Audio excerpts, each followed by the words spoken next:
Why does it feel like sales and operations are constantly at odds when they're actually on the same team, yours?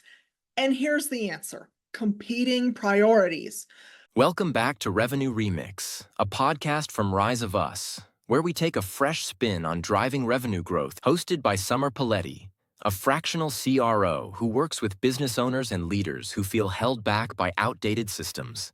This podcast explores how adaptable, unified frameworks can transform static processes, equipping teams to meet evolving customer needs and drive resilient, lasting growth. Each episode features insights from Summer and her guests, offering practical strategies to sidestep common pitfalls and build real revenue momentum. It's time to remix the way we think about growth. Enjoy the show. Hello, and welcome back to Revenue Remix. I'm your host, Summer Paletti, and today we're tackling one of the most frustrating and costly alignment issues in business: sales and operations alignment. I actually had planned a collaborative discussion with an operations leader, but struggled to find one willing to join me, which is a sign of a deeper issue, okay? So you're getting a one-woman show again. Did you know that I spent the first part of my career in operations? Yeah, I've seen this from both sides. And as a CEO, you probably have as well. Have you ever seen sales saying operations slows us down with unnecessary red tape, or operations saying sales overpromises and creates chaos for our team? And the customer, they're stuck in the middle and frustrated, even if they're not saying so to you. And you know what? They're all right. So here's the reality: misalignment between sales and operations isn't just an internal headache, it is a revenue killer, which is why it matters to you.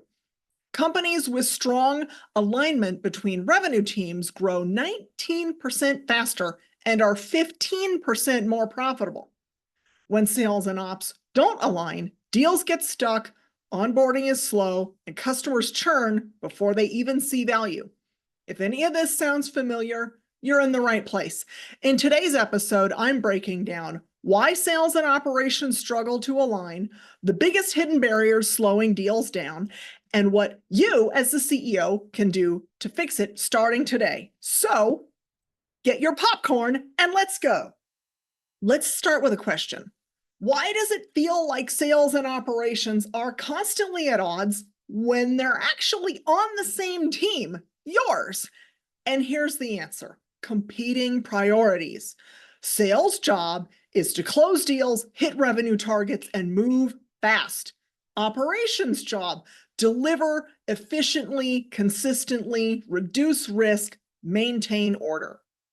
Neither is wrong, but when these priorities aren't aligned, tension builds. Sales pushes deals through too fast. Ops slows them down with extra approvals. Sales offers custom options to close prospects. Ops says, that's not possible. Operations enforce strict processes. Sales find workaround to just get it done. Operations does the hard work day in and day out, while the sales team takes victory laps and seems to get all the glory and have all the fun. Then the sales team is out there facing rejection 99 times for every yes they hear. And operations is grumpy and also seems to have the favorite word, no. All of this friction doesn't just foster distrust and hurt internal morale, it costs you revenue. So let's talk about the hidden barriers slowing deals down. And this is something that no one seems to talk much about. Sales and operations aren't trying to make each other's jobs harder, but the way their systems are built can accidentally create barriers. 1. Overly complex approval processes. Example: a financial service team requires multiple legal sign-offs, credit checks, review of past finances before even onboarding a new client, adding weeks to the sales cycle. And the client just gets frustrated and walks away and takes their business to someone who's willing to onboard them faster. Or even worse, they stick with what they're currently doing because it's too hard to change. Here's a solution. CEOs, you need to streamline approvals. Create a fast track for pre-qualified deals so that you don't lose momentum. Make it easy for people to buy from you. Number 2, rigid implementation timelines.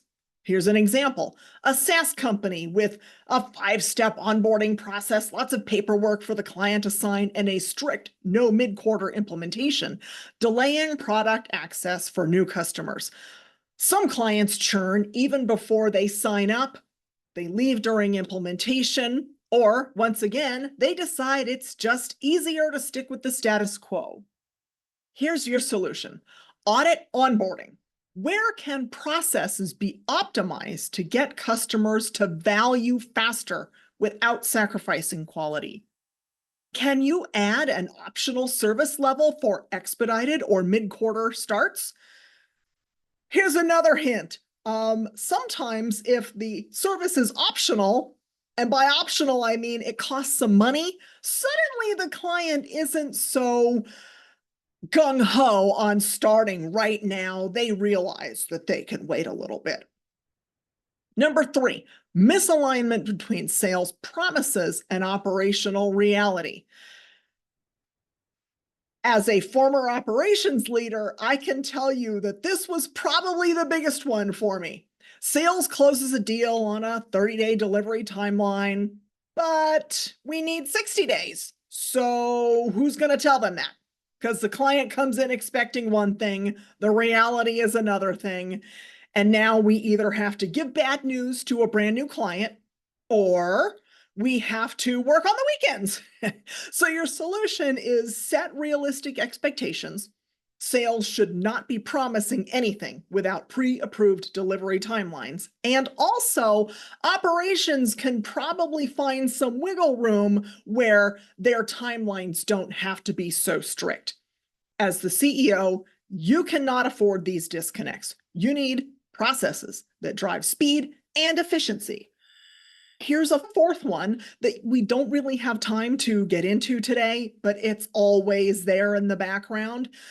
You know, I study DISC and personality types, so it is important to recognize that sales and ops folks generally have brains that are wired very differently.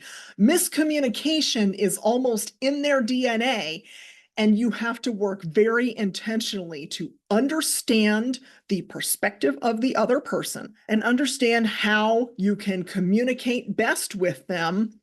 And the other thing is that often CEOs are an entirely different 3rd personality type. So it's definitely worth taking some DISC assessments and learning how to better communicate with someone who's wired just a little bit differently. But what can you do to fix it starting today? Summer Paletti of Rise of Us helps her clients transform by building adaptable, customer-focused sales systems that replace outdated models. With these new frameworks, their teams can respond quickly to evolving customer needs, reduce friction, and work as one cohesive unit. This shift equips them with the tools to drive consistent growth, lowering churn, and creating lasting customer relationships. As a result, they achieve sustainable revenue growth that positions them ahead of competitors and prepared for future challenges. Together, you and Summer will create a foundation that not only meets today's demands, but supports long-term success. What can you do to fix it starting today? 1, create joint accountability between sales and ops. Instead of separate goals where sales only cares about new logos and ops only cares about efficiency, create shared KPIs like faster onboarding times, higher retention rates, fewer post-sale escalations. Look at where you have some challenges and see if you can create a shared KPI around improving those. When these teams start to win together, they're going to stop pointing fingers at each other. 2, hold monthly sales and ops alignment meetings starting this week. No long agendas, definitely no blame. This is a judgment-free zone. Couple of questions just to cut straight to the heart of it. Where and why are deals getting stuck? What frustrations do your team members have? What do you need from me? How can I help? We're going to focus it on positive and focus it on solutions. Number 3, Implement a fast-track sales process. Not every deal should need multiple sign-offs. Pre-approve certain contract types, discount thresholds, common timeline expeditions that can be accommodated so that sales can move quickly without breaking operational rules. Go through, figure out where the bottlenecks are, and look to see what you can expedite. And of course, coming on the heels of that, you need a no-go list so that sales knows what not to sell. You got to give your sales folks boundaries or they can go a little haywire. I love me some sales folks, but if you don't tell them that they can't do something, they're not going to know. So give them permission to say yes in areas where it's safe, and then definitely set boundaries for them. And last, create escalation paths for high risk or high value deals. If a big deal is on the line, make sure there's a direct way to fast track approvals instead of letting it get buried in red tape. This is getting leadership aligned on flagship deals. And also have an escalation process to quickly notice signs of disapproval with a new client so that you can nip it in the bud. And here's a bonus. Create a post-implementation survey to gather feedback from clients right after they've gone through the process. Just a couple of questions, one or two. Don't make them jump through a bunch of hoops, but learn immediately ways in which you can improve while the process is still fresh in their mind. Let's wrap this up. Alignment isn't a luxury, it is a revenue strategy. Sales and operation misalignment isn't about bad intentions. These folks are on your team. They believe in your dream. They want to see the company grow. It's just about competing priorities that need to be brought together. When these teams align, businesses scale faster, clients onboard smoother, internal friction disappears. So your job as the CEO, make sure they're working together, not against each other. Here's your action plan. Think about your sales process right now. Where do deals slow down? Is it legal approvals? Is onboarding taking too long? Too many back and forth discount requests? Customers waiting in a queue for when implementation can take them on? Are customers frustrated with misalignment between what they were promised and what they get? If you don't fix it, you're leaving revenue on the table. All right, that's a wrap. But I want to hear from you. If you're in sales, what's one operational barrier that slows your deals down?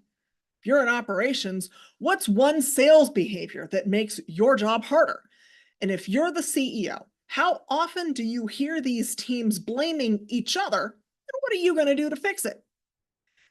For more information specific to hidden sales barriers that might be costing you money, check out this week's blog on theriseofus.com. And while you're there, check out the podcast page and read about being a guest. If you've got a cool story to tell, I definitely want to hear it. And so does the audience. If this episode made you think a little bit, I'd love a share or a review. It helps me with my reach. And if you want to chat about alignment or friction on your team and you think you might need a little bit of help, find me on LinkedIn. I'm Summer Paletti, rhymes with spaghetti. I appreciate the listen, and I will see you next week. Bye for now.